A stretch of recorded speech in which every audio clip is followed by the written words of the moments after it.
Bonsoir, ce soir nous recevons pour cette énième conférence, qu'on espère ne pas être la dernière, Christophe Hutin, qui vient de Bordeaux, courageux, qui a traversé la France pour venir jusque chez nous en Vendôme. Pourquoi nous avons invité Christophe? Pour plusieurs raisons. Tout d'abord, puisqu'il partage, comme vous le savez pour nombreux étudiants qui sont présents, le projet avec Anne Lacaton et Jean-Christophe Vassal de la rénovation du GHI à Bordeaux. C'est M. François, il reviendra peut-être sur cette question.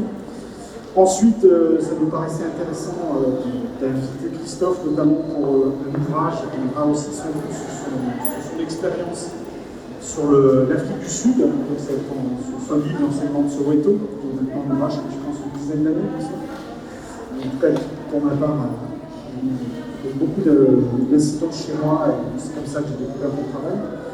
Et puis, il reviendra aussi sans doute sur ce projet, puisque Christophe sera le prochain représentant de la France à la Biennale de Venise, donc Biennale qui devait ouvrir en mai, et qui est donc reportée à mai prochain, et peut-être qu'il nous en dira aussi quelques mots. Voilà. Merci Christophe, en tout cas, d'être parmi nous ce soir, et je te laisse la parole.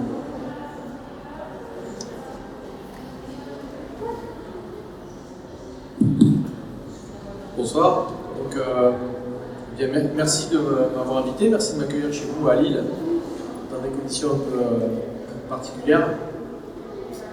Donc ça fait quand même plaisir de voir les êtres humains en bonne santé, présents face à moi. Et c'est vrai que c'est une période un peu difficile, et donc c'est bien de se retrouver dans cette agora pour discuter un peu d'architecture.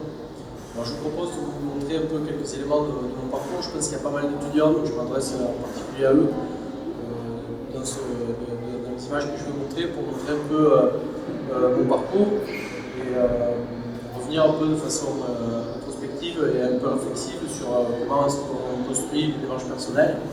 Et puis pour vous expliquer pourquoi je me trouve devant vous ce soir, c'est bien de montrer un peu d'où je viens et d'où j'arrive. Voilà, ça expliquera aussi ma présence ici ce soir. Bon voilà, donc on n'a pas énormément de temps parce que je sais qu'il y a des questions réglementaires, de couvre-feu, toutes des choses comme pendant la guerre et tout, c'est incroyable. Donc on y va. Donc je démarre souvent systématiquement les conférences par cette image.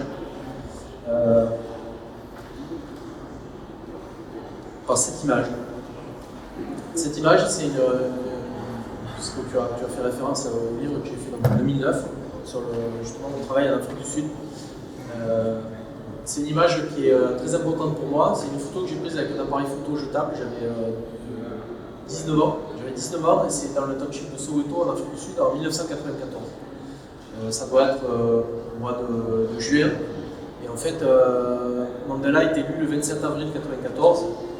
Donc c'est ce pays qui a subi un siècle d'apartheid, est en plein mouvement, dans une vraie révolution, puisque la démocratie est en place depuis le 27 avril, et moi j'arrive là-bas pour travailler pour l'ANC, pour la partie jeune et sur les médias de l'ANC. En fait, j'étais jeune, je voulais être marin, je voulais faire la marine marchande, et j'ai raté le coup. Et donc parfois, quand on rate des choses, ça permet d'avancer dans la vie aussi, de façon très positive. Je le dis pour les étudiants, il faut vraiment rater, c'est important. Et donc je rate ce concours et donc je me retrouve au mois de mars, avril, je ne sais pas quoi faire. Et ce sont les élections d'Afrique du Sud et je décide de m'engager dans la campagne électorale pour les élections d'Afrique du Sud. Et donc je me retrouve logé par mon employeur, c'est-à-dire l'ANC UFLIG. Je me retrouve à vivre à Soweto, dans le township de Soweto, sur lequel je n'avais aucune connaissance, j'étais totalement ignorant des enjeux politiques, de la situation de ce pays. J'étais vraiment un jeune branleur français, comme on peut tous l'être à cet âge-là. Et donc je me retrouve dans ce contexte. Et donc voilà les choses que je photographie avec un appareil photo jetable, qui sont à l'époque, je fais des images comme ça. Et c'est intéressant de voir comment une image devient un document. Et comment ce document est très important pour moi aujourd'hui. J'ai fait un livre avec, et c'est fondateur de ma démarche. Alors voilà la rencontre que j'ai faite donc à 19 ans. Et donc là on est dans le township de Clifton. Vous verrez que je terminerai, je vais boucler à la fin de cette conférence et je vous montrerai ce que j'ai fait à 50 mètres à gauche là, il y a quelques années avec mes étudiants au master. Et donc là on est sur le township de Clifton à Soweto. Vous avez en arrière-plan l'urbanisme de l'apartheid, fait par les ingénieurs apartheid, qui est un urbanisme voilà, de ségrégation. Et puis vous avez ce qu'on appelle l'habitat dit informel en premier plan, puisque l'urbanisme de l'apartheid n'a pas pu loger tout le monde. Et donc beaucoup de personnes ont construit des shacks, des maisons en tôle comme ça, pour constituer des quartiers. Alors, c'est une rencontre avec une culture. Là, on est un samedi soir, je suis un peu un intrus, je suis victime de racisme. Et au bout de quelques semaines, les gens comprennent que ce que je fais là, que je travaille pour l'ANC, je joue pour l'équipe de foot de mon township. Les choses commencent à s'inverser un petit peu, c'était un peu pénible au départ, et puis après ça devient formidable. Et donc ça, c'est un mariage le samedi soir. Et donc on fait la fête le samedi soir, tard dans la nuit, le dimanche, on a mal à la tête. Et en fait, on va, le dimanche matin, on va avec les jeunes mariés, on achète 5 panneaux de ce type sur le bord de la route, et on va construire une maison. Et donc, vous avez à gauche la typologie, vous avez T1, T1,5, T1 3 quarts et T2. Voilà, c'est les variations typologiques. Et vous avez les prix à droite. Si vous enlevez un zéro, ça vous donne le prix en euros, à peu près. Donc ça va de 130 € à 220 € le prix de la maison. Un camion de travaux publics charge les panneaux, on part dans un endroit intérieur où il y a de la place, et on construit la maison. Voilà, donc là, il est 14-15 heures, on construit la maison, on est plusieurs, et à 17 h, la maison est finie, on met les meubles, et on boit des bières, et c'est fini. Et les gens construisent une maison, ils construisent leur foyer. C'est là où ils vont vivre avec leur famille, leurs enfants. Ils vont faire leur vie, leur projet de vie, il est là. Et donc, comme j'ai échoué pour être dans le marine marchand, je me suis dit, bon sang, ça m'intéresse. Ces expériences du dimanche comme ça m'ont passionné. Je me suis dit, c'est génial, il y a tout à faire, à inventer là-dedans. Et donc, c'est ça que je veux faire. Et donc, j'ai cru à l'époque que l'architecture, c'était faire ça. Donc, je me suis dit, je vais faire des études d'architecture. Pour pouvoir faire ça, je voudrais faire de cette expérience du dimanche mon métier. Donc, après cette expérience de plusieurs mois, je suis rentré en France et je me suis inscrit dans une école d'architecture. Évidemment, après cette expérience, j'ai été facilement pris dans une école parce que j'avais un projet, j'avais quelque chose à dire. Et puis, j'ai fait des études d'architecture. Et là, je me suis retrouvé à faire des croquis perspectives de la cathédrale à Bordeaux, des choses qui étaient tellement loin de cette expérience et de ce que j'attendais de ce métier. Alors, j'ai fait mes études parce que c'est important de faire des études et d'avoir un bagage académique, des connaissances aussi de la discipline. C'est très important. Et en fait, ce qui m'intéressait, c'était les deux versants, c'est-à-dire la connaissance mais l'ignorance aussi, l'académisme et l'empirique de mon expérience originelle. Et donc, en 2004, après mes études, j'ai eu, donc 10 ans après, j'ai déposé un projet pour une bourse qui s'appelait à l'époque l'Envers des villes. Et donc j'avais proposé de dire, je vais retourner à Soweto, là où j'ai vécu en 1994, et je vais documenter l'accès au logement. Je vais faire un travail pour savoir comment les gens, après 10 ans de démocratie, se débrouillent avec la question de l'habitat et d'accès au logement. Voilà, qu'est-ce que la démocratie, quel progrès la démocratie a apporté sur la question du logement. Donc j'ai eu cette bourse, et donc je suis reparti là-bas, je suis retourné à Soweto pendant 6 mois, et j'ai commencé à faire des photos, des films, j'ai voulu documenter tout ça. Donc là, j'ai fait un inventaire d'un township, d'un squatter camp, ça s'appelle, un camp de squatters. Et donc ici, dans ce quartier, Mandela, quand il a été élu, il a mis en place un premier projet, il a dit voilà, on va aller chez un notaire, on va reconnaître le droit de propriété du sol des maisons aux habitants. Voilà, ce qui était un progrès énorme pour eux. Et donc j'ai fait un inventaire comme ça de toutes les maisons, comme on ferait des portraits par exemple, des portraits de classe, vous voyez, pour les gamins à l'école. Ici j'ai photographié toutes les maisons, j'en ai photographié plus de 1000. Et donc j'ai parcouru ce squatter camp, je voulais le connaître.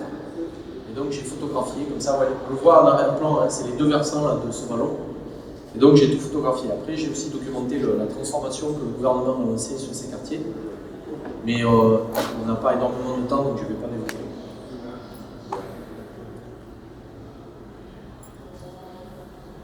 Alors pourquoi je vous montre ces maisons? Ces maisons, c'est évidemment pas un modèle. C'est pas un modèle d'architecture. Je ne vais pas faire des maisons de ce type aujourd'hui dans ma pratique professionnelle. Ces maisons, elles m'ont appris qu'avec rien du tout, Les gens ici ont été capables de construire leur projet de vie et d'installer leur famille, de fabriquer leur foyer.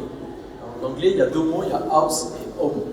Et en France, on n'a pas trop la distinction de ces deux termes, c'est-à-dire l'objet construit, mais en même temps le foyer, c'est-à-dire la dimension immatérielle d'une maison. Et là, ici, on crée son projet de vie, on habite là, avec beaucoup de dignité, de fierté, avec rien du tout. Ces gens-là, ils n'ont rien pour faire la maison, elle est faite en 2 heures, on détord des clous, on récupère des tôles, et on fait ça, et c'est très joyeux. Et je me dis sans démagogie, ça a été beaucoup de plaisir pour moi de fabriquer ces maisons en voilà, d'apprendre des choses avec ces gens-là. Donc j'ai appris des choses qui sont très spontanées, et en fait j'ai appris des choses qui relèvent, à mon sens, de l'improvisation. Et donc c'est quelque chose qui m'intéresse en architecture.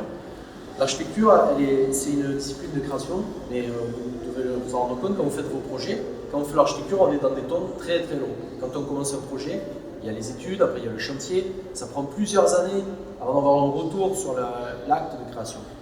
Je vais faire sur l'improvisation des parallèles avec la musique.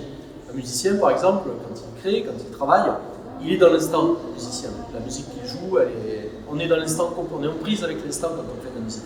En architecture, on est sur des temps très très longs. Et pourtant, le quotidien, c'est quelque chose de l'instant. Comment est-ce qu'on peut arriver à gérer le temps et à travailler un petit peu en improvisation et avoir peut-être un peu plus de liberté dans les procédures et dans la façon de fabriquer l'architecture. Alors, dans mon parcours, là, je ne sais plus en quelle année on est, c'est chronologique mais plus ou moins parce que je n'ai pas une bonne mémoire des dates. J'ai rencontré un musicien justement, un monsieur qui s'appelle Bernard Lubat qui est à droite en train de jouer. Et j'ai transformé dans un village à côté de Bordeaux, à 50 km.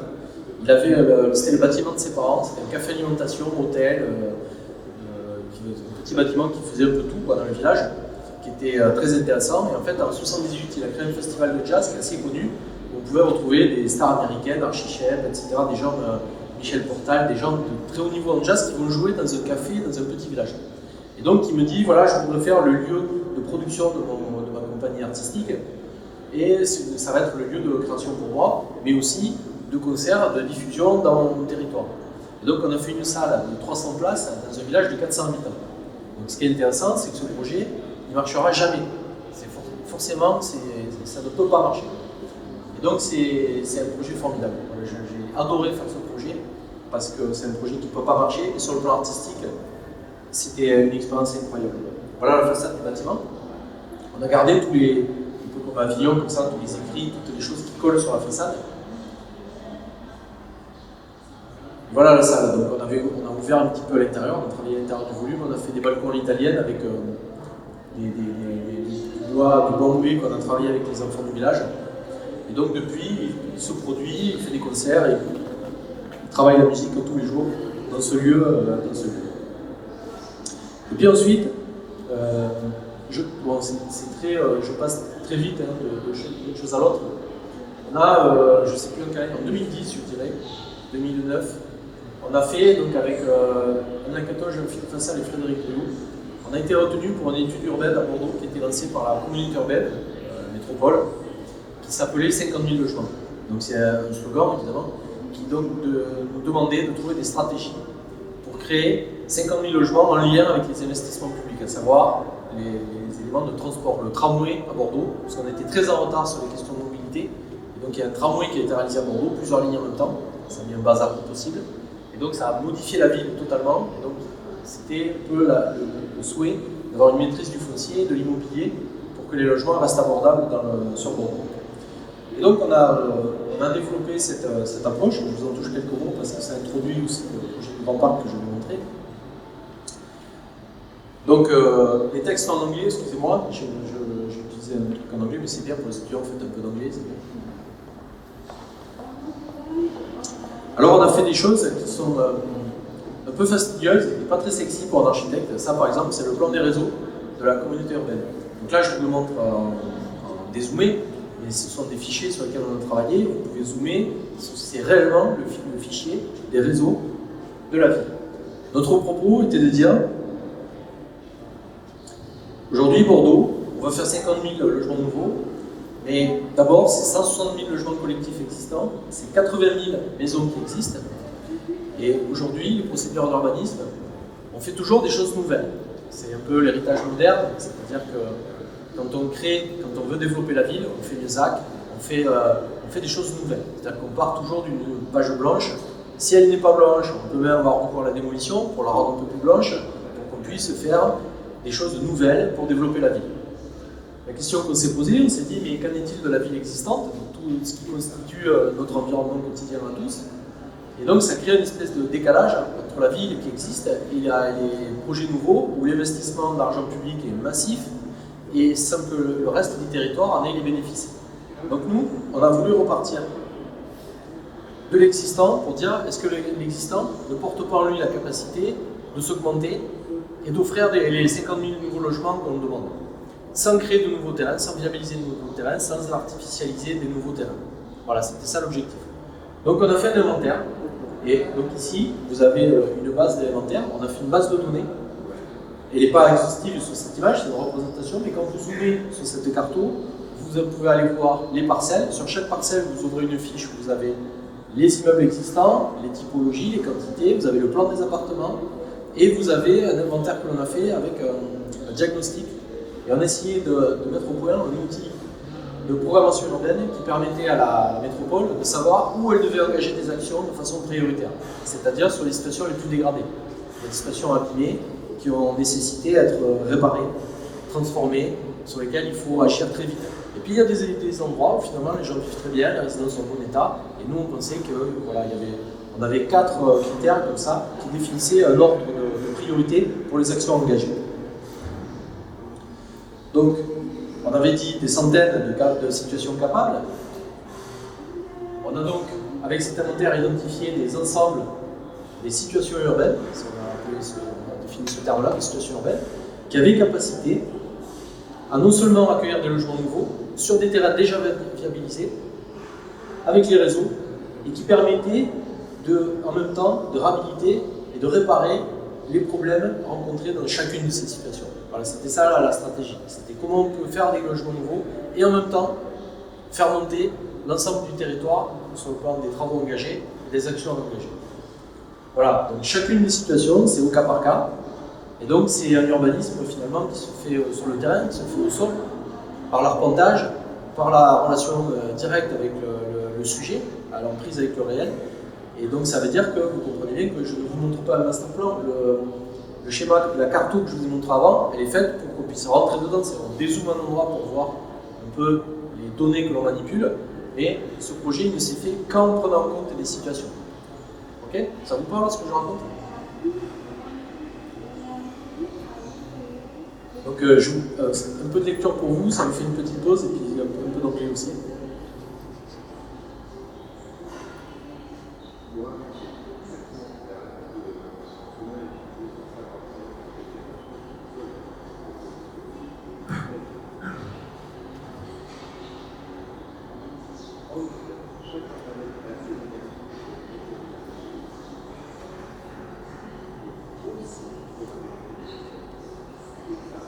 Alors c'est un propos sur évidemment l'économie, comment on peut dans l'urbanisme peut-être mettre l'argent là où c'est nécessaire de l'investir, c'est-à-dire sur les situations dégradées, et ne pas aller viabiliser et bouffer encore du terrain pour aller faire des projets extrêmement chers, alors que le reste de la ville se dégrade et qu'on ne s'en occupe pas. Alors maintenant j'enchaîne sans transition sur une étude de cas de cette étude, qui est la transformation de 3 barres de logements sociaux qui se trouvent au fond de cette image. C'est des barres que vous voyez qui sont en arrière-plan, donc il y a une tour à droite. Vous avez ce quartier moderne des années 60 qui s'appelle le Grand Parc, qui donc correspond à l'urbanisme des années 60. Donc ces principes, ce sont des bâtiments en hauteur qui libèrent un petit peu le sol. L'intérêt aussi de cet endroit, c'est qu'on est à l'intérieur des boulevards de Bordeaux, on est très bien placé, on est vraiment en ville, connecté au réseau de transport, à tous les services et tout le confort que peut apporter la ville. Voilà, donc les immeubles, je vais vous les montrer comme ça. Celui-là, le petit à droite. Voilà. Les 3 ici. Donc ces immeubles-là, ils devaient être démolis. Ils étaient prévus par la démolition dans le cadre des politiques de renouvellement urbain. Et avec cette étude, comme on a cassé les pieds par pas mal de gens sur les principes, on a réussi à motiver notamment le bailleur qui était très réceptif et qui s'est embarqué dans ce projet-là, qui s'en est emparé, qui a dit ok, moi ça m'intéresse, on rénove ces 3 bars. Donc vous voyez, hein, l'urbanisme qu'on connaît, moderne, vous en avez, je crois, dans votre métropole, il y en a beaucoup de cas de quartiers de ce type, d'ailleurs dans lesquels on démolit, dans lesquels on abîme, sans considérer que ce sont des gens qui vivent à l'étage. Alors ce que je veux vous dire, c'est que quand vous parlez avec des élus ou avec des gens qui font de l'urbanisme, on va parler ici de bars, de clos, de tours. En fait, finalement, on résume par simplisme la situation de ces quartiers à des formes urbaines. On les nomme par leur forme urbaine. Donc ce sont des bars. Donc voilà, c'est clairement l'architecture qu'on n'aime pas en France. C'est ça qu'on démolit depuis 20 ans dans les cas de politique de l'ANRU. Et en fait, nous, voilà comment on a travaillé. On a travaillé avec un photographe qui s'appelle Philippe Ruot, et on a photographié tous les appartements. On est rentré dans tous les appartements, 530 appartements. Et en fait, c'est pas du tout le même rapport qu'on a avec cet objet construit que celui que je viens de vous montrer ou qu'on pourrait avoir sur un plan massé. Ici, c'est 530 familles qui vivent, chacune différemment, avec leur culture, leur histoire, leur joie, leur peine, leurs affects et leur histoire personnelle. Je ne sais pas où vous habitez. Moi, par exemple, je me suis construit une maison, j'ai rénové une maison avec ma famille. Et donc, voilà, mes enfants y sont nés, etc. J'ai mon histoire dans cette maison. Et dans le logement social, on n'a pas droit à ça. C'est-à-dire que dans le logement social, on vous dit, bon voilà, votre bar, elle ne vaut rien, demain on la rase. Et on laisse celle d'à côté, qui elle ne vaut pas plus, mais on la laisse. Donc nous, on est parti de là, on a dit, voilà, la matière de ce projet, c'est la façon dont les gens vivent dans cet immeuble, c'est le quotidien. Je renvoie à Georges Perec, à De Certeau, etc. sur l'expertise du quotidien que les habitants ont dans leur appartement. Il y a des intérieurs qui sont incroyables, c'est hyper bien tenu, les logements sont en très très bon état, contrairement aux aspects extérieurs et aux parties communes. Et donc c'est le point de départ du projet. C'est exhaustif, hein. On est réellement rentré dans 530 appartements. Et donc voilà le procédé qu'on a mis en place. On a décidé donc sur le modèle qui avait été développé déjà par l'équipe d'Anne-Jean-Philippe et Frédéric sur la tour Bois-le-Prêtre à Paris, de surépaissir les barres de 4 mètres par un système préfabriqué en béton qui nous permet d'agrandir les logements. Et ce travail, ce chantier s'est fait en site occupé, c'est-à-dire que les familles restent dans leur appartement. Et donc tout s'est fait par l'extérieur, en prenant soin et en essayant d'éviter au maximum sur le plan technique de générer des nuisances pour les locataires dans leur appartement. Voilà le résultat.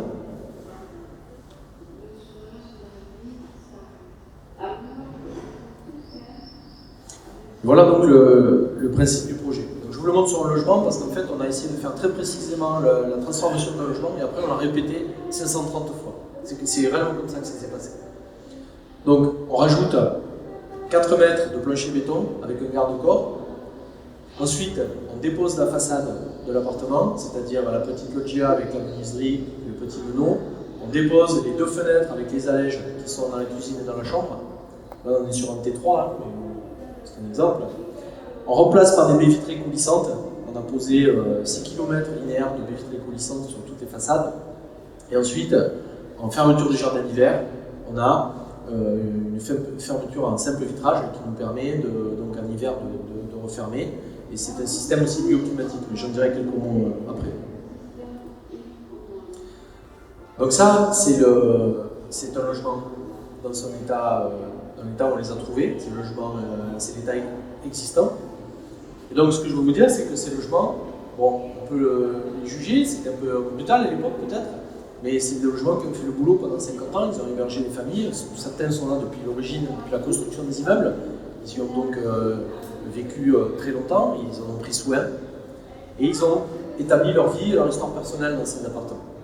Alors ces appartements, ils sont issus d'une idéologie fonctionnaliste, c'est-à-dire que chaque espace, on lui attribue une fonction. Vous avez une cuisine, une chambre à coucher, une salle de bain, et on est sur des typologies très rationnelles, donc on a des T2, des T3, des T4, dans une approche fonctionnaliste. Alors, c'est un peu une critique personnelle que je fais à l'architecture. Je trouve que l'architecture est une discipline, de mon point de vue, beaucoup trop déterministe. C'est-à-dire, sur les plans des conditions de vie, sur la relation que les habitants peuvent avoir avec leur logement ou avec l'architecture, y compris dans l'espace public. L'architecture souvent produit des choses, des formes déterministes. Et c'est vrai que moi, ce qui m'intéresse, vous l'avez compris en Afrique du Sud, vous l'avez compris sur la musique, c'est plutôt des formes indéterminées. J'y reviendrai. Donc, comment dépasser la situation de ces logements fonctionnalistes un petit peu déterminés? Par exemple, on peut dire que la situation de ces appartements est en impasse. C'est-à-dire dans la façon dont on se déplace, dont on distribue les pièces, on n'a pas trop de fluidité ou de possibilités pour partir. Par exemple, si vous êtes enfant, que votre mère vous court après parce que vous avez déconné, forcément vous êtes coincé. Voilà. Alors que, grâce à ces jardins d'hiver, vous avez maintenant possibilité de sortir par un endroit, de rentrer par un autre, vous pouvez vous enfuir. C'est quand même beaucoup plus intéressant sur le plan de la liberté et sur le plan de beaucoup de principes. Les entrées à part, le plan ici, les jardins d'hiver qui sont proposés sont des espaces supplémentaires. Sur certains appartements, les surfaces de plancher sont doublées.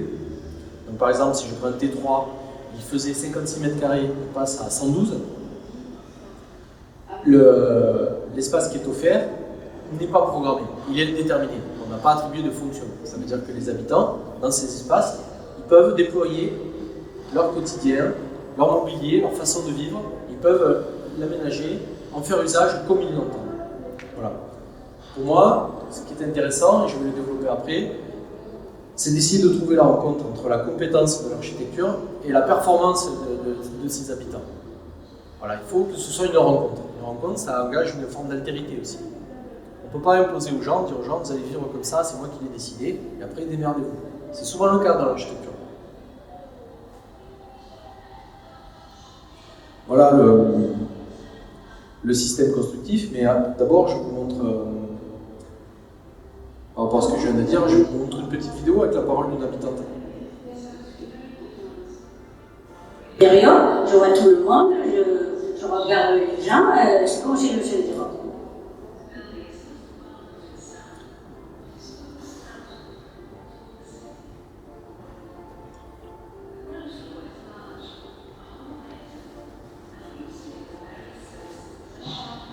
Là, vous avez le levage de la dalle. Alors, sur le plan technique, il y a des choses, c'est des petits détails, mais vous voyez que la dalle est levée avec le garde-corps qui est déjà fixé dessus. En fait, c'est intéressant parce que, à partir du moment où on pose la dalle avec le garde-corps, immédiatement les opérateurs, les ouvriers peuvent marcher dessus en sécurité. Donc ça veut dire qu'on n'a pas d'échafaudage, on n'a pas de dispositif de mise en sécurité du chantier. En fait, l'extension est elle-même un échafaudage qui devient pérenne. Et donc l'intérêt, c'est que vous voyez ici, dès que la dalle est posée, immédiatement on bosse dessus. Donc on ne perd pas de temps, ça va très vite. C'est préfabriqué, il n'y a pas de bruit, il n'y a pas d'appareil, de machine. Et donc c'est ça que je cherche aussi, d'aller très vite et que les gens aient le bénéfice du jardin d'hiver assez vite et qu'on essaie de limiter grâce à ça les nuisances. Je laisse la parole à Aurélien. Et puis je vous montre ces images aussi parce que l'architecture c'est important. L'architecture ça se visite. Voilà. Moi je ne crois pas du tout au plan masse et aux représentations de l'architecture. L'architecture ça se visite et je pense que le cinéma et la vidéo est le meilleur moyen pour parler de l'usage de la vie dans l'architecture.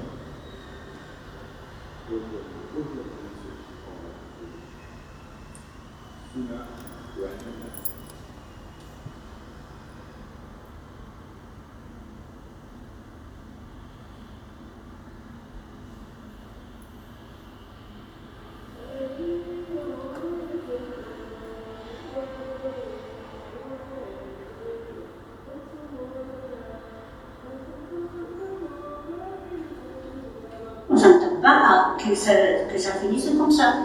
Je vois comme ça, je vois une énorme chose très bien faite. C'est messieurs, voilà, finalement. C'est ça que je vis maintenant. Parce qu'avant, on était ici enfermés. On ne sortait pas, on était là, il y avait des petites fenêtres, on ne voyait rien du tout, quoi. Dans les jardins d'hiver, je fais beaucoup de choses. Je me promène, je sors dehors, je regarde les gens qui travaillent à l'extérieur. J'arrose mes plantes, tout quoi, et je fais la vie. Moi, je vis avec mon copain, le temps. Vous connaissez le temps? Je suis à l'ascenseur, je trouve des gens, et je le vois, il fait chaud, il fait froid, il va faire mourir, et c'est toujours mon compagnon de route. Il ne me suit pas. Et puis après, ça continue. Et je parle de mon balcon. Je peux faire le balcon que l'appartement. C'est normal. C'est une autre vie. Là, je suis dehors, je sors à l'autre balcon, le petit, je suis dehors à l'extérieur, je vois tout le monde, je regarde les gens, c'est comme si je suis dehors.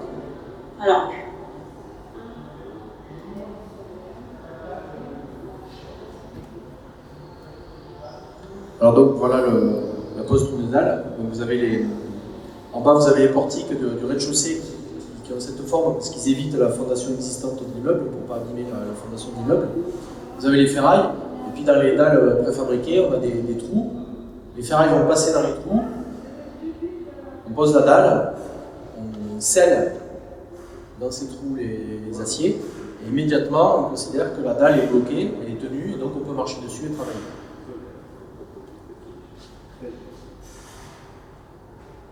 Et donc voilà quelques exemples d'appropriation et la façon dont les gens ont inventé leur vie dans ces espaces. Ouais, donc là on est livré ici, on a un chantier sur notre immeuble en face.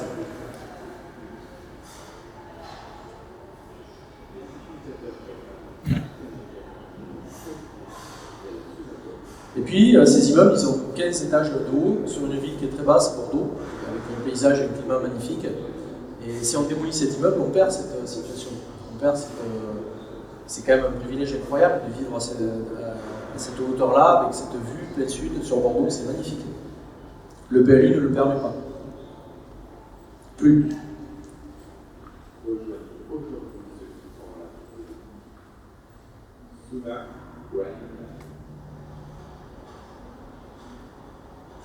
Voilà des intérieurs magnifiques.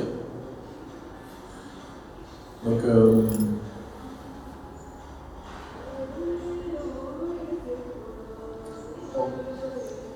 je ne sais pas quel commentaire vous faire, sinon vous dire qu'on a eu le prix Mise Landero pour ce projet. Quand je vois cette image, c'est vachement bien que le prix Mise Landero on a eu pour ce projet.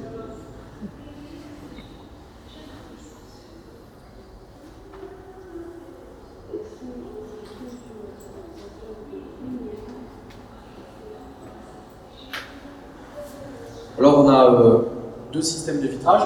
Le premier double vitrage ici qui ferme l'espace chauffé. On a un rideau intérieur qui pour l'hiver, avec une isolation laine de mouton, permet d'isoler la paroi froide de cette baie vitrée. Et à l'extérieur, vous avez une simple peau qui permet justement en hiver de récupérer immédiatement l'énergie solaire avec très peu d'inertie. Et en fait, en été, on a, vous le voyez au sol, sur l'ombre portée, on a un effet casquette et des extensions qui protègent l'espace habitable. Donc en été, on a ce contrôle du soleil justement par l'extension. Et avec des possibilités de ventilation très élevées puisque tout est ouvert. Alors, je continue mes voyages. Cette architecture, c'est un peu un voyage de l'esprit quand même. Et je suis allé au Vietnam et je suis tombé sur ces immeubles au Vietnam. Et donc, en fait, au Vietnam, il y a eu des collaborations avec les pays communistes d'Europe de l'Est, du temps d'Ho Chi Minh, et donc ils ont fait des plans urbains, notamment sur toute la ceinture de Hanoï, pour développer des quartiers de bâtiments de logement collectif qui s'appellent les KTT.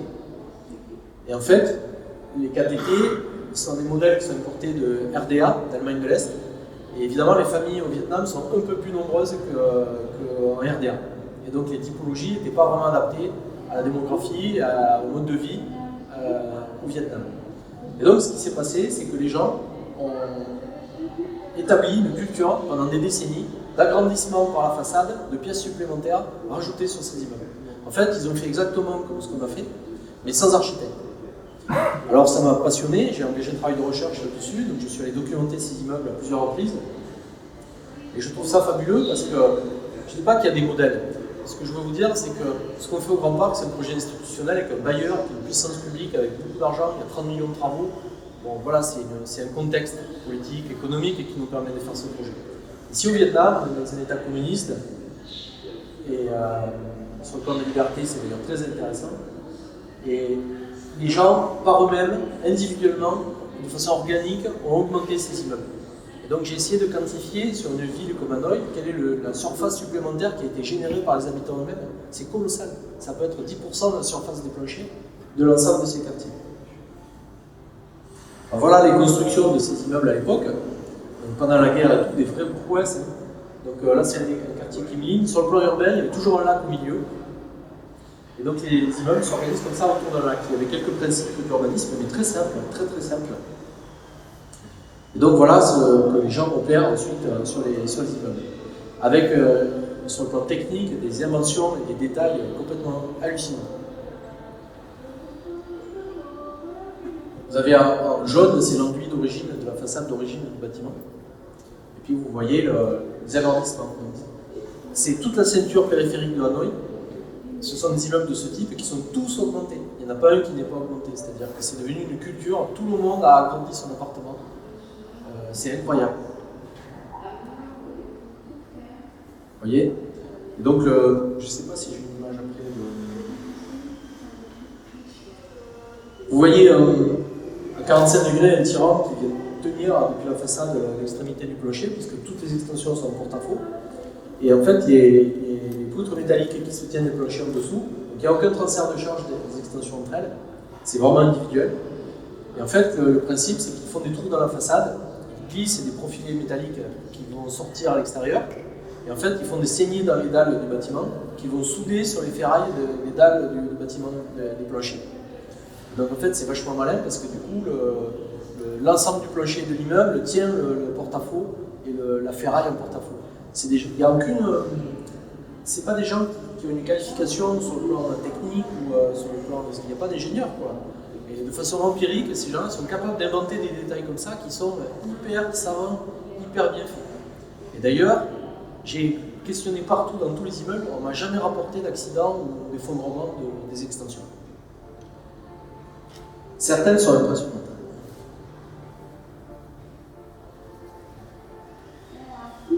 Alors, pourquoi je m'intéresse à ça? Je m'intéresse à ça parce que, en fait, je ne pense pas qu'il y ait de modèle. Moi, ce qui m'intéresse, c'est quand je vais au Vietnam, c'est que j'essaie de trouver mes propres modèles. Je suis toujours à la recherche de nouveaux modèles. C'est ça qui m'intéresse. Voilà.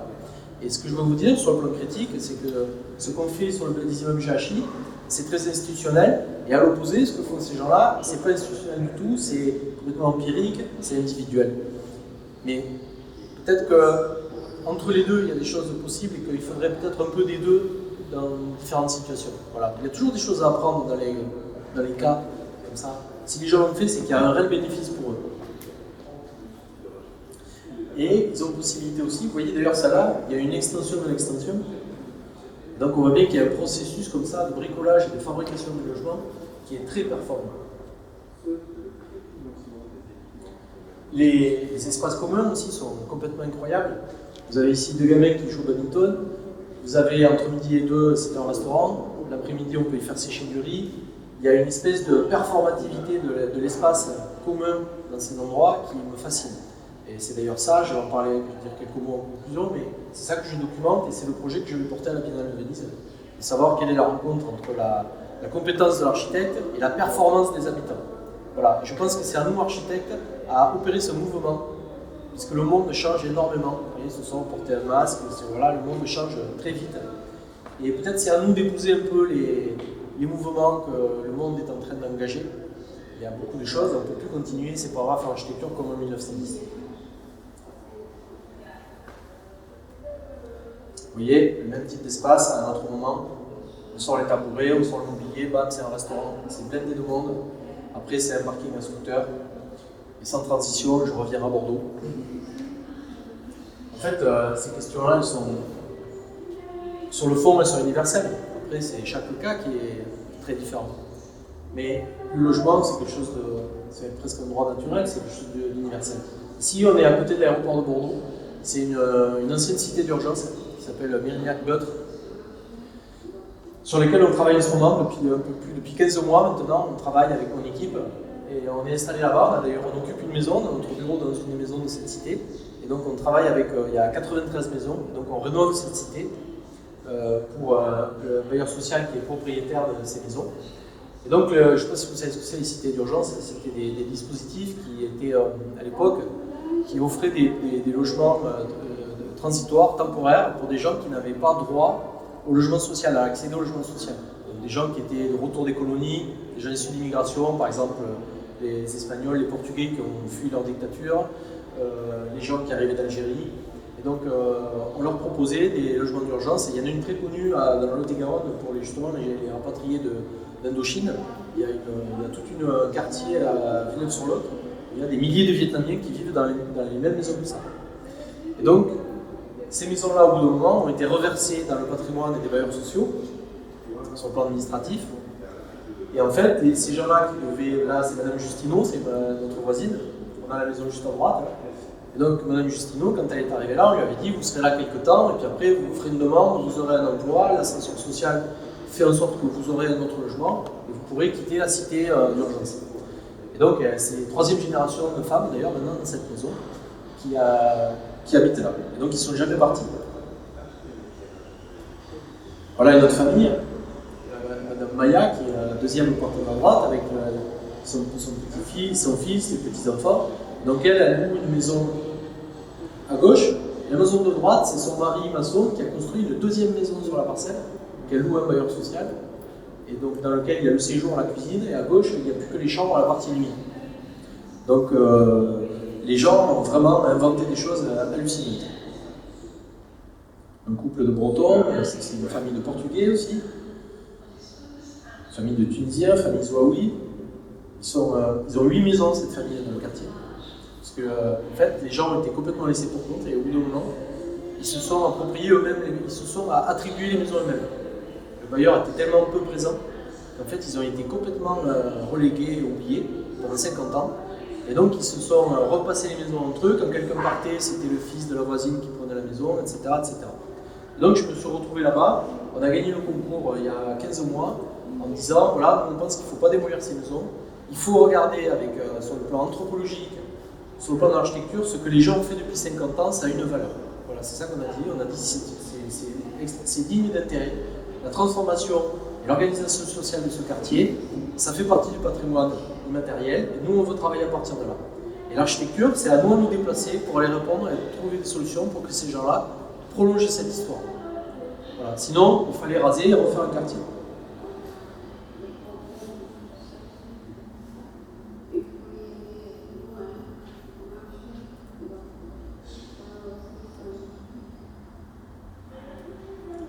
Voilà, c'est ça le sujet de l'architecture.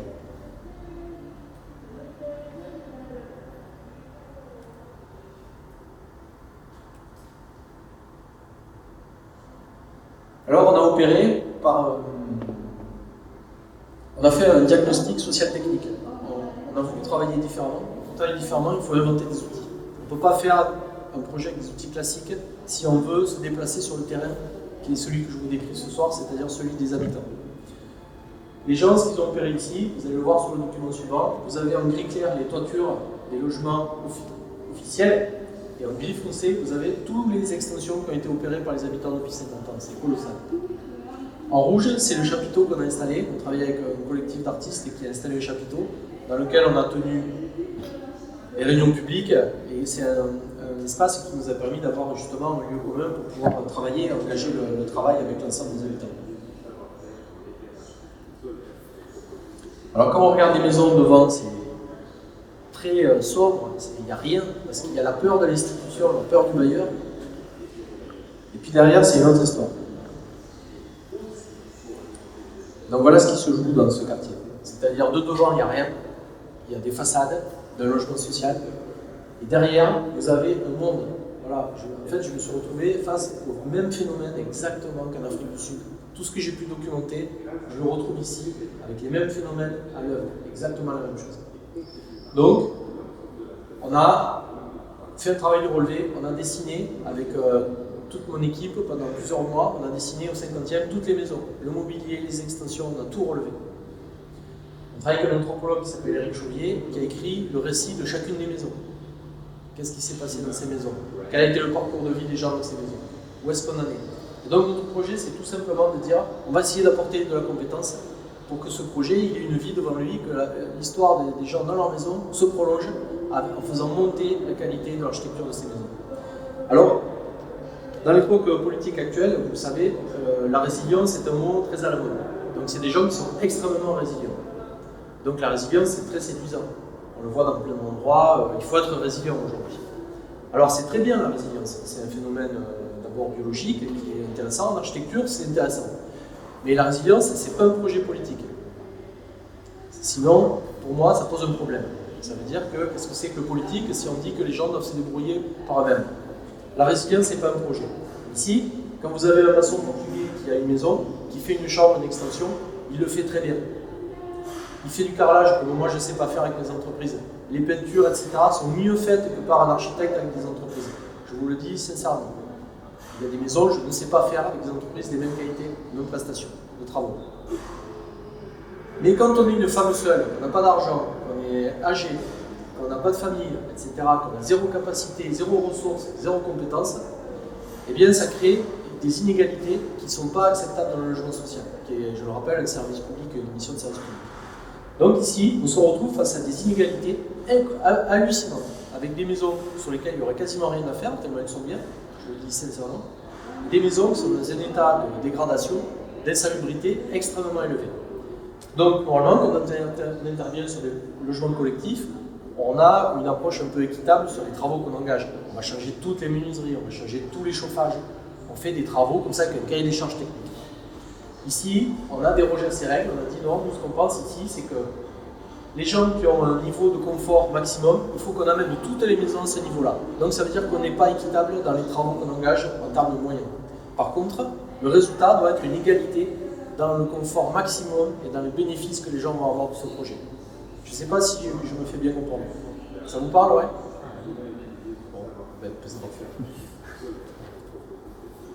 Donc, voilà les outils qu'on manipule. Je ne vais pas les développer parce que sinon ça prendra la soirée. Mais en gros, vous avez. Est-ce que j'ai une souris? Ouais. Vous voyez ma flèche là? Ici, vous avez les typologies avec en noir les blocs sanitaires, les blocs techniques. Vous avez ici une barrette sur laquelle en noir vous avez la surface habitable qui est sur la quittance de loyer. Et vous avez après les augmentations de surface opérées par les habitants. Ici, par exemple, c'est un diagramme. On aime beaucoup les diagrammes. C'est toujours mieux que les plans parce que c'est quelque chose qui est en mouvement et sur lequel on peut travailler. Ce n'est pas quelque chose de déterminé. Par contre, c'est très précis. Sur ces diagrammes, vous avez 5 critères d'évaluation. L'état des constructions, l'état des finitions, bon, voilà, il y a tout un tas de critères. Et en fait, ça génère un polygone dans l'évaluation qu'on fait. Et la taille du polygone que vous voyez à gauche, plus le polygone a une surface importante, plus on a besoin d'engager des moyens matériels et des travaux. Ok? Donc ça veut dire que finalement, au départ, on s'était dit les maisons sont trop petites, il faut rajouter une pièce. Et en fait, quand on a fait le travail ultra précis, on s'est rendu compte qu'on avait besoin de 7 chambres en plus pour régler tous les problèmes de toutes les familles dans le quartier. C'est pas beaucoup 7 chambres sur 93 maisons. Donc la précision, ça permet l'efficience aussi. Et donc ça veut dire que l'argent qu'on a économisé sur ce plan, on peut le mettre ailleurs. On peut le mettre sur l'augmentation des séjours, sur des travaux qui sont beaucoup plus performants sur le plan du plaisir. Et on n'a pas donné une solution standard à des gens qui sont dans une diversité incroyable d'habitat et de quotidien. Bon, je ne rentre pas dans tous les diagrammes socio-techniques. Là, par exemple, on a des outils de mesure sur l'état dégradé et la qualité de la maintenance. Et sur le plan horizontal, on a les projets qui viennent d'une nécessité ou d'un plaisir. Par exemple, quelqu'un fait une serre pour avoir un citronnier, on considère que c'est du plaisir. Quelqu'un qui fait une chambre en tôle pour son 3e enfant parce qu'il est dans un T2, c'est de la nécessité. Et ça nous donne des ordres de priorité et des actions engagées. Voilà la maison pour vous dire la façon dont on traite la question du plan, parce que j'aime pas beaucoup les plans masse, etc. Je trouve que c'est des choses qui sont trop statiques pour parler de la vie. Vous l'avez compris, c'est ce qui m'intéresse. Je préfère faire des films que faire des plans, clairement. Alors quand on fait des plans, on les fait vraiment bien. Donc là, on a fait 93 plans. Vous avez tout le mobilier, toute la façon dont les gens vivent, les agencements des cuisines, des salles de bain. Et donc là, on est chez Madame Maya, c'est la maison numéro 1. Je ne l'ai pas prise parce qu'elle est plus intéressante. Je l'ai prise, c'est la maison numéro 1. Donc Madame Maya, elle a sa maison à gauche, qui est sur sa quittance de loyer, et à droite, il y a la maison qu'avait fait son mari. Donc en fait, elle a 2 maisons, et le jardin potager, avec toutes les réserves autour, c'est sur l'emprise publique. Voilà, donc qu'est-ce qu'on fait de ça aujourd'hui sur le plan juridique? Est-ce qu'on lui dit, madame, ce que vous avez fait pendant 50 ans, ça vaut rien, on le démolit, et on remet un peu de round-up et de gravier pour que ça redevienne un espace public? Voilà, ça c'est des vrais choix politiques et stratégiques en architecture. Ce quartier, il est magnifique grâce à ça. C'est ça qui fait que ce quartier est charmant. Pourquoi on aime les villages en France? Pourquoi des gens viennent de partout dans le monde voir les villages en France? Parce que c'est organique et que les gens ont transformé les endroits. Ils ont la liberté de s'approprier l'espace et de créer du commun. L'espace public en France, il est inutilisable. Il appartient à personne. Vous êtes d'accord avec ça? L'espace public, c'est compliqué. Ou alors on fait un gros festival avec comme un camp de concentration, avec des grilles, des vigiles, etc. Mais ça, c'est pas non plus une vision très sympathique de l'espace public. Bon, les travaux, bon, on s'en fout un peu des travaux, je vous les montre, comme ça vous serez informés. C'est pas trop le sujet. En gros, on ouvre la maison pour avoir un rapport avec le jardin, on crée des espaces en plus transparents avec le jardin, des jardins d'hiver, pour augmenter les surfaces, et surtout, il y avait des salles de bain, des toilettes qui étaient 1000 fois trop petites. Quoi. Et donc les gens qui sont arrivés il y a 50 ans, maintenant, ce sont des personnes âgées, ils ont beaucoup de mal à se déplacer, et donc on crée des logements dits PMR, j'aime pas ce mot, mais en gros ça veut dire que voilà, on est à l'aise dans tous les espaces, sur le plan technique, sur le plan réglementaire, mais surtout sur le plan du confort. Voilà, donc les gens maintenant vont être à l'aise chez eux, ils ont des grandes salles de bain, les personnes âgées vont pouvoir se doucher, elles ne sont pas obligées d'enjamber une baignoire dans laquelle elles ne vont plus, etc. etc. Voilà une des barrettes, il y en a plein. Donc là vous voyez qu'il y en a même qui ont des piscines. La maison à gauche en haut, là, c'est la maison d'Ali. Ali, il a 3 enfants, c'est une maison T2. Une chambre, 3 enfants. Donc ils ont fait une chambre dans le séjour, après ils ont rajouté une chambre dans le jardin. Et donc là, on a négocié avec le bailleur, on a dit il faut faire 2 chambres en plus, en pignon. Et on a eu du bol, il faut avoir du... Parfois, quand on fait les choses précisément, des fois on a de la chance. Voilà, je vous l'ai dit, les étudiants, vous verrez, des fois, il y a des hasards du super dans la vie, qui ne sont pas totalement des hasards. Mais les gens qui sont sur occupation, ils sont toujours en pignon. J'y suis pour rien. Et donc on a pu développer des chambres supplémentaires sur les pignons. Voilà.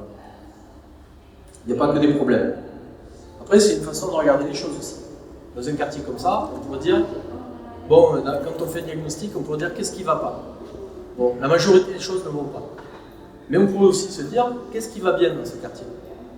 Et en fait, il y a plein de choses qui vont très très bien dans ce quartier. Les gens, ils sont peinards depuis 50 ans. Ils font ce qu'ils veulent. Ils se sont appropriés complètement les espaces. Ils ont tous des jardins potagers incroyables. Il y a un monsieur, il a un cochon en liberté dans la forêt derrière. Sa maison, c'est la forêt derrière, il s'est complètement approprié la forêt, qui est un terrain militaire. Donc c'est une façon de regarder les choses. Si on dit qu'est-ce qui va bien dans cet endroit, on n'a pas le même regard sur l'architecture et on ne travaille pas de la même manière. Arrêtez de regarder ce qui va mal, regardez ce qui va bien. Et c'est là où ça va bien où il faut appuyer. Bon voilà, ça c'est des schémas des interventions. Bon, j'avance.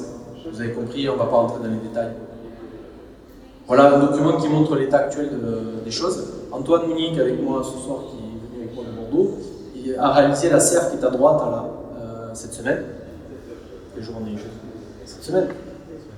La semaine dernière, la serre a été mise mercredi, jeudi.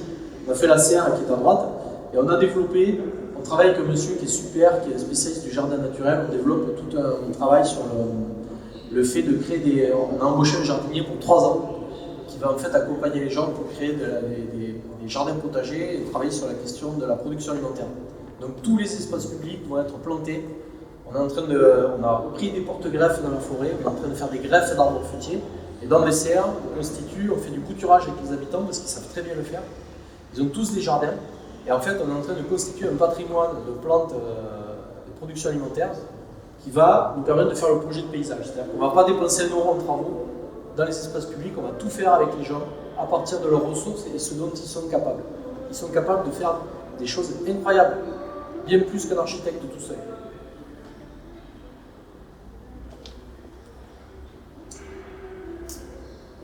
C'est 7h30. On va commencer à quelle heure? 6h30. 1h, c'est bien. Bon, alors une petite conclusion théorique. Puis après, si on a encore un peu de temps, j'ai encore une petite vidéo, mais on peut aussi discuter peut-être. Je reviens à l'improvisation et à la musique. C'est toujours plus simple de parler de musique, ça me permet d'être moins méchant avec les architectes et de décaler un peu le propos. Et puis c'est plus simple à comprendre peut-être. Ça c'est une partition de John Cage. Ça s'appelle une partition ouverte. C'est presque un document d'architecture. En fait, ça s'appelle Timepiece for a Solo Performer. Donc en fait, John Cage, lui, qu'est-ce qu'il dit? Il dit, on ne peut plus écrire la musique de façon classique comme avant sur des portées, vous voyez. On va écrire les silences, tout ce qui advient dans la performance musicale est écrit préalablement. Vous comprenez, ceux qui font de la musique sur une portée, sur une partition de musique, tout est écrit, y compris les silences. Tout ce qui va advenir est écrit. En architecture, c'est la même chose. Tout ce que l'on réalise dans les projets d'architecture pendant des années, on l'écrit à l'avance. Comment on fait pour improviser l'architecture? Alors lui, il invente la partition ouverte. Il dit, je crée une structure, je structure le morceau, et ensuite, le musicien va interpréter cette structure qui est le plus simple possible. Je trouve qu'il y a un lien avec le projet du Grand Parc, par exemple, avec ce qu'on fait à Mérignac, c'est-à-dire qu'on porte une structure la plus simple possible pour que les gens puissent l'interpréter comme ils l'entendent. John Cage, il dit, je vais le dire après, vous allez comprendre.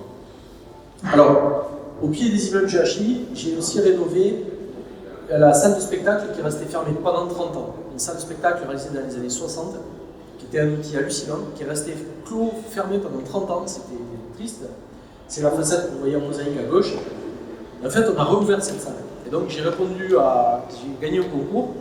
Et en fait, le concours, c'était fou parce que c'était une salle polyvalente. Et donc, il y avait un cahier des charges où il fallait faire des cloisons partout, y compris sur la scène, dans la salle. Il fallait faire des petites salles de réunion, des moyennes salles de réunion, des grandes salles de réunion. Et en fait, vous avez un outil culturel gratuit qui est déjà construit, qui est là, qui n'attend plus qu'un truc, c'est de réouvrir, qui a une histoire incroyable. Tous les grands groupes de rock connus, tout ce que vous connaissez, vos parents, ils sont tous allés se droguer, écouter de la musique là dans les années 70. Voilà. Et donc cette salle, elle attendait qu'un truc, c'était de réouvrir. Et donc au concours, en fait, nous on a dit, on ne va pas répondre au programme, on va juste réouvrir la salle. Et en fait, on a gagné, mais c'était trop facile de gagner parce que c'était une évidence pour nous. À droite, vous avez en bas à droite, c'est la fanfare allemande de Meute qui joue sur le parterre. On a équipé toute la salle avec une grille technique. On a fait un fond de scène qui est totalement vitré.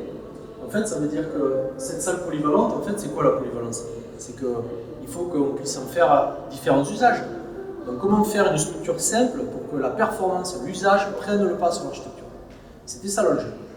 Donc, on a essayé de faire des choses très très simples, mettre de la technique un peu partout, pour que derrière, l'usage soit facile. C'est une salle qui a de la lumière naturelle la journée, donc c'est très facile pour les associations du quartier, pour les activités de la journée, y compris pour les techniciens. Le soir, on ferme la paroi acoustique, on est dans une salle de concert isolée 105 dB, on a les plus gros concerts maintenant en musique amplifiée à Bordeaux qui se jouent là, en plein centre-ville, on a des logements tout autour, il n'y a aucun problème.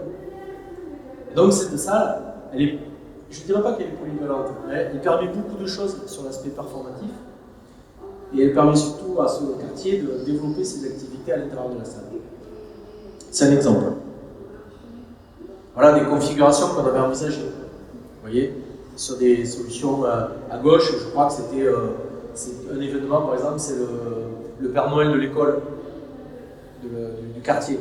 À droite, on est dans un concert un peu plus formalisé avec les sièges, c'est un peu différent. Et vous avez à droite, en bas, l'image du concert, et à gauche, vous avez la journée, la façon dont la salle vit la journée. Alors voilà ce que je veux vous dire, pour conclure avant qu'on discute, c'est que peut-être quelque chose qu'on essaie de vous apprendre à l'école. On dit voilà, la figure qu'on convoque pour un architecte, souvent c'est le chef d'orchestre. Moi on m'a toujours dit, vous devez être un chef d'orchestre. Sur le chantier, vous êtes le chef d'orchestre. Et donc, c'est quand même une image qui me pose problème, qui me questionne. D'abord, on est au-dessus des autres quand on est un chef d'orchestre, on a une baguette à la main. Et puis, vous voyez sur le visage, je caricature, hein, c'est une caricature, je n'ai rien contre ça, mais on voit que le degré d'émancipation des musiciens n'est peut-être pas optimisé sur cette image. Et donc, dans un orchestre symphonique, la capacité d'interprétation du musicien, elle est très limitée. Je vous l'ai dit, la partition écrit ce qui se joue, y compris les silences, donc on interprète. Les musiciens, à un moment, en ont eu marre. Au XXe siècle, John Cage par exemple, c'est des gens qui ont inventé le jazz, ils en ont eu marre, ils ont dit nous aussi on veut être des artistes. Il n'y a pas de raison que l'artiste soit le compositeur qui écrit la partition qu'on est contraint de jouer, on veut nous aussi performer, on veut être des artistes. Donc ils ont inventé le jazz, c'est-à-dire qu'ils jouent sur des structures, des grilles, des standards très simples, et ils interprètent dessus, et donc du coup c'est une espèce de co-création, c'est-à-dire que John Cage, il peut donner une structure d'un morceau, mais le musicien qui l'interprète devient un artiste parce qu'il a la liberté de se l'approprier, de le jouer comme il l'entend. Voilà. Est-ce que le transfert sur l'architecture c'est plus simple sur la musique, hein, vous trouvez pas? Ça me paraît plus clair, parce que surtout sur la musique c'est fait. Le débat il est dans les années 60 en musique. En architecture, je voudrais qu'on ouvre ce débat, il n'est pas ouvert. Comment les gens pourraient avoir le bénéfice de l'architecture? Est-ce que les gens qui vivent dans l'architecture, ou est-ce que l'usage de l'architecture a vraiment le bénéfice du travail de l'architecture? Je ne suis pas toujours convaincu. Donc voilà la figure de l'architecte tel qu'on me l'a enseigné, en tout cas, je ne sais pas vous, mais moi c'est ça qu'on m'a enseigné. On m'a dit tu dois devenir ce monsieur, et moi j'ai envie d'être celui-là. Voilà. Donc vous voyez que de ce coup, le rapport à l'autre est complètement différent. La façon d'appréhender le moment qui se joue n'est pas le même. Et ça ne veut pas dire que ce musicien est moins compétent que le chef d'orchestre ou les musiciens de l'image d'avant. On est d'accord avec ça. Pour pouvoir improviser, il faut énormément maîtriser. Ça ne veut pas dire qu'on n'a pas la connaissance parfaite de la musique, y compris classique. Je voudrais lever un malentendu sur ce sujet-là. L'improvisation, je ne sais pas ce que c'est pour vous, mais moi, ma définition, l'improvisation, c'est pas du tout faire n'importe quoi. Au contraire, l'improvisation, c'est comment, par la compétence et par la maîtrise de ce qu'on fait, on se donne, on se permet, on s'autorise une liberté incroyable. Et notre liberté n'engage celle des autres en architecture. Donc voilà, donc c'est comme ça que j'ai envie de travailler. Et donc je vous montre des images. Là on est au travail à Beutre, avec M. Gomez, là vous voyez, avec Marion, qui est la fille qui s'occupe du projet à Beutre, qui est tous les jours là-bas. C'est elle qui fait un boulot incroyable. Et donc là, moi je suis de dos, là, comme ça, vous voyez, là on est au travail. Et on n'est pas du tout dans un moment... on n'est pas en train de faire de l'animation ou d'apprendre aux gens à être pauvres, hein, pas du tout. Hein, vous avez compris ça. On est en train de porter la compétence d'architecture le plus loin possible avec eux pour qu'ils s'en emparent. C'est ça qu'on fait. Et ça marche.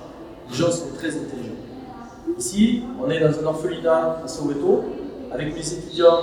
Quand j'ai été nommé à l'école de Toulouse, j'ai monté un master qui s'appelait Learning From, avec Daniel Estevez. On a fait 3 projets que l'on a réalisés avec les étudiants, qu'on a construits. On a rénové cet orphelinat en 15 jours avec 15 étudiants en master. Et ensuite, on a refait un cinéma aussi. Donc là, on est en train de couler une dalle. On est avec un architecte japonais aussi qui s'appelle Kinya Maruyama. Et donc là, vous voyez, c'est un moment. La démocratie en Afrique du Sud, c'est pas un truc acquis ou c'est pas un truc sur lequel on peut plaisanter. Voilà, quand vous arrivez sur un chantier le matin, vous devez expliquer exactement ce qui va se passer. C'est une règle. Chez nous, on ne prend pas ce temps-là. Voilà. Ça, c'est tous les matins, c'est comme ça sur un chantier en Afrique du Sud. Si vous ne faites pas ça, vous êtes mort. Vous ne pouvez pas bosser. C'est un exercice. Il faut s'y coller, c'est très intéressant. Vous allez beaucoup plus loin quand vous procédez comme ça. Ça, c'est le résultat. En 15 jours, on a fait ça. On a fait couler une dalle de Hydromédia. C'est un béton de chez Lafarge, très innovant, qui est un béton drainant qui collecte les eaux de pluie. On a fait la charpente derrière, on a tout fait, on a fait le jardin, on a refait complètement cet orphelinat. Et ça, c'est les jeunes orphelinats qui performent sur la dalle. Voilà, ça c'est un travail que j'ai adoré faire.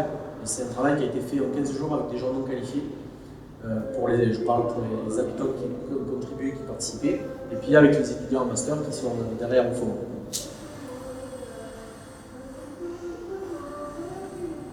Et bien voilà, j'ai fini. C'est ma dernière image.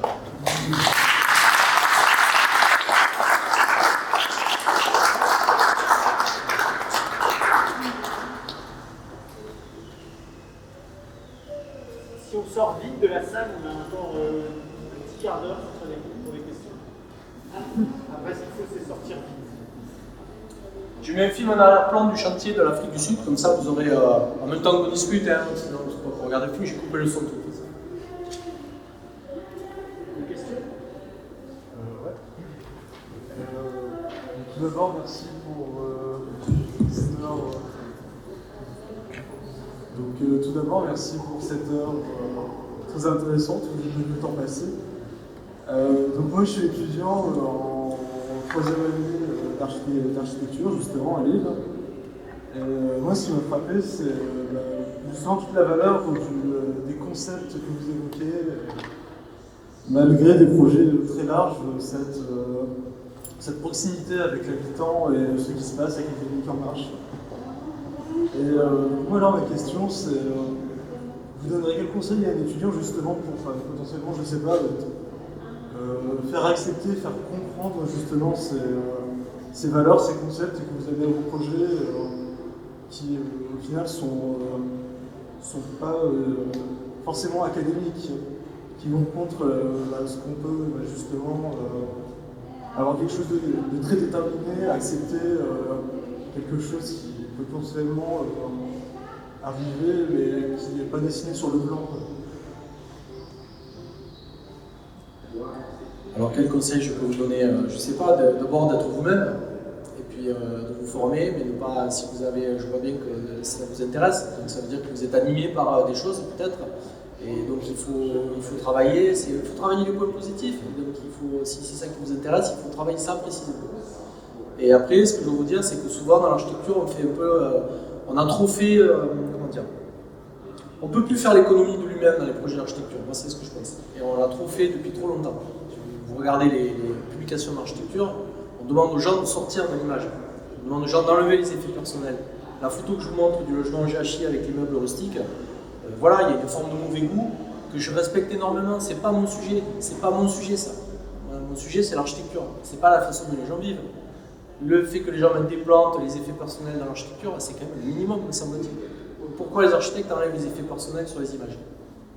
Pourquoi les maquettes sont des espèces d'objets dénués de toute forme de vie ou de... Voilà. Pourquoi on travaille? On travaille pour que les gens vivent dans l'architecture. Donc il faut peut-être déplacer un peu les objectifs. Et puis on est dans un monde aussi qui se transforme avec des enjeux. Je pense que les étudiants, vous avez des questionnements, des attentes sur vos études et sur l'avenir qui relèvent aussi de choses qui peut-être parfois sont au-delà de la discipline. Et ça, moi je dois vous dire que souvent, j'ai beaucoup appris à rencontrer des gens en Afrique, à rencontrer des musiciens. Les musiciens m'ont énormément apporté y compris sur le plan académique. Là, je vous cite John Cage, etc. Les musiciens sont aussi des intellectuels, ils ne font pas que jouer de la musique, ils pensent aussi. Et voilà, toutes les rencontres font qu'on se construit soi-même. Et c'est ça, voilà, c'est un parcours biographique aussi. Donc moi, je vous invite à être très bon à l'école d'architecture et puis à aller chercher un peu en dehors de l'école d'architecture des ressources que vous ne trouverez pas à l'école. Voilà, n'attendez pas de l'école de vous former à 100%, sinon vous allez devenir tous les mêmes.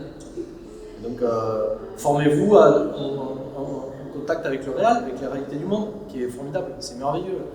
Tous les projets où on travaille, si vous le regardez de façon positive, si vous regardez ce qui est intéressant, vous allez voir, il y a des ressources incroyables, sans limite. C'est ça le conseil que je vous donne.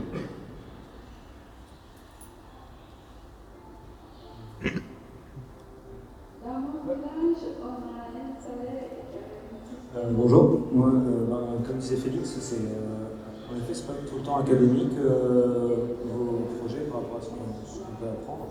Et par rapport à votre projet sur les cités d'urgence à Bordeaux, je vous pose une question de base, c'était donc la propriété des bailleurs, c'est logement. Pardon, j'ai pas compris. Les logements de la cité d'urgence de Bordeaux, c'était la propriété des bailleurs? Oui, c'est un bailleur qui est propriétaire. En fait, c'est deux bailleurs qui sont propriétaires de 45 et 48 maisons. Et en fait, un des bailleurs a racheté le hameau de l'autre pour faire une opération globale. Voilà, on avait commencé une première tranche, on a fait une deuxième tranche sur le patrimoine de notre bailleur. Parce qu'en fait, il n'y a aucune raison qu'on n'ait pas une approche globale sur ce quartier, c'est un quartier. Et aujourd'hui, on porte le projet sur les 93 maisons. Avec ces bailleurs sociaux, du coup, est-ce qu'ils étaient au courant de tout ce qui se passait? Vous avez dit quelque chose qui était... il y a une façade donc, de logements sociaux et derrière, c'est un monde en fait. Et est-ce que du coup, ces bailleurs étaient au courant donc, de tout ce monde qui se tramait derrière la façade qui apparaissait? Et comment est-ce qu'ils ont du coup pris ou apprécié votre travail là-dessus par rapport du coup, au choix de conserver la majorité de ces extensions qui, si j'ai bien compris, ne sont pas du tout déclarées, ne sont pas légales, et du coup vous avez choisi d'accepter et de conserver toutes ces extensions, mais pour autant au niveau des bailleurs sociaux, comment est-ce que ça se passait à ce moment-là et comment est-ce qu'ils ont accueilli ce choix? Alors, d'abord, ce n'est pas une position dogmatique, c'est-à-dire que certaines extensions vont être déposées. Mais en tout cas, c'est pas moi qui l'impose. C'est-à-dire qu'on a évalué, on a regardé l'état des choses, et en relation avec les gens, on a considéré à un moment, on leur dit, finalement ça se fait naturellement, il n'y a pas eu de... Au début c'était tendu, parce que les gens ont vécu, après 50 ans de relégation, c'était pas simple de venir dans ce quartier faire ce travail. Mais au final, je crois qu'on arrive à travailler précisément avec tout le monde, et le projet, ça se passe à peu près bien. Donc certaines extensions vont être déposées parce qu'elles sont insalubres ou en mauvais état, on ne peut pas les maintenir. Certaines sont très intéressantes, on va au contraire peut-être même les prolonger ou les travailler dessus. Bon voilà, c'est pas systématique, c'est complexe. Alors le bailleur, en fait ce qui est intéressant dans un projet comme ça, c'est qu'on appelle ça une réhabilitation. Mais on ne réhabilite pas que les bâtiments, on réhabilite le rapport que les gens ont avec leur logement, on réhabilite l'histoire des gens dans ce quartier. C'est ça qu'on réhabilite aussi. Avec le petit boulot qu'on fait avec l'anthropologue, on recrée l'histoire qui n'a jamais été écrite. Et on réhabilite aussi le rapport entre le bailleur et ses occupants, qui était extrêmement dégradé. C'est-à-dire que le bailleur, il était à un point, après, il ne pouvait plus rien faire. Même s'il avait envie de faire quelque chose de positif, qu'on pourrait trouver louable, la communication et le rapport avec ses locataires était devenu... c'était un point de non-retour, quoi. Donc c'est ça qu'il a fallu réhabiliter aussi. Et ils avaient une connaissance, ils savaient que les gens avaient débordé de partout. Mais ils n'avaient pas la connaissance précise que nos documents, que notre travail a apporté. Voilà. Mais d'abord, on s'est mis d'accord sur le principe, sinon je n'aurais jamais montré les documents. Parce qu'on n'est pas flic, on est architecte. Et juste si je peux me demander, c'est un peu peut-être en dehors, mais financièrement, est-ce que ça aura un impact pour les locataires, du coup, pour les locataires qui vont... Le projet ces logements, oui. Ben non, je ne l'ai pas dit, mais au Grand Parc et dans cette résidence, le taux d'effort des gens qui habitent dans ces maisons, il n'est pas extensible, c'est pas possible. Donc au Grand Parc, les loyers sont restés les mêmes. Alors il faut savoir que, je vous donne un exemple, sur les maisons de Beutre, les gens ont des chauffe-eau pour produire le chaud sanitaire, ils sont avec des chaudières murales alimentées par des bouteilles de gaz. Donc une famille avec des enfants, c'est 200 € de gaz par mois. Donc par exemple, le fait d'avoir un nouvel équipement de production d'eau chaude, si tu veux, ça va être 160 € d'économie. Donc les extensions qu'on fait vont être un peu impactantes sur le loyer, mais par contre on fait des économies d'énergie, et ce qu'il faut c'est que le taux d'effort financier par mois pour les locataires ne soit pas augmenté, ça c'est sûr. Merci.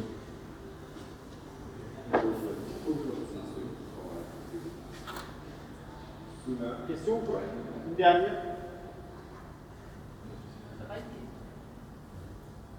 Alors, je trouve que dans ce que vous avez institué aujourd'hui, il y a énormément de mise en question de procédés de faire dans les générations au-dessus, d'avoir une maîtrise d'ouvrage, que ce soit l'État, les grands services techniques, d'aménagement, d'équipement, et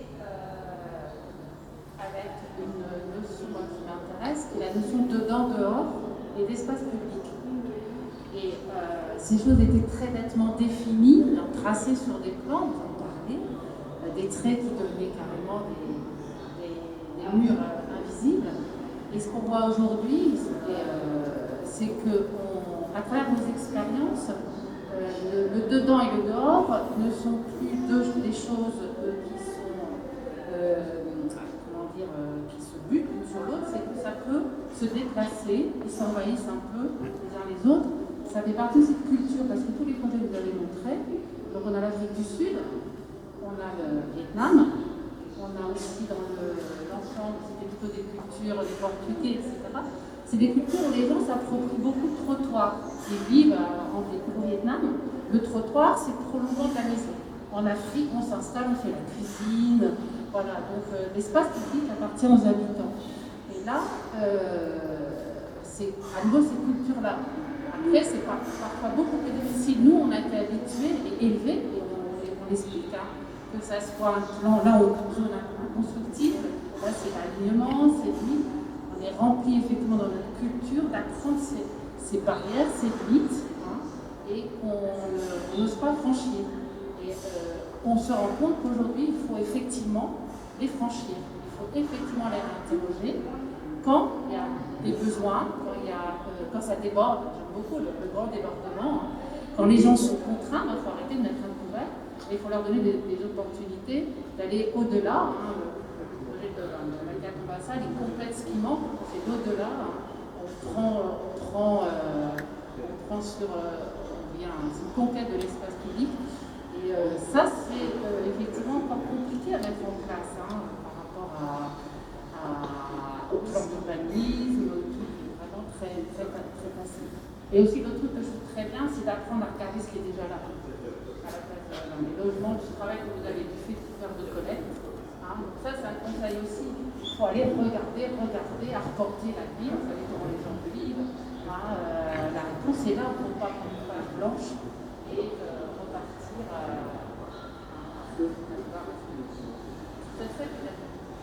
Je m'excuse, on doit couper malheureusement et s'arrêter là. Merci d'être venu, merci Christophe.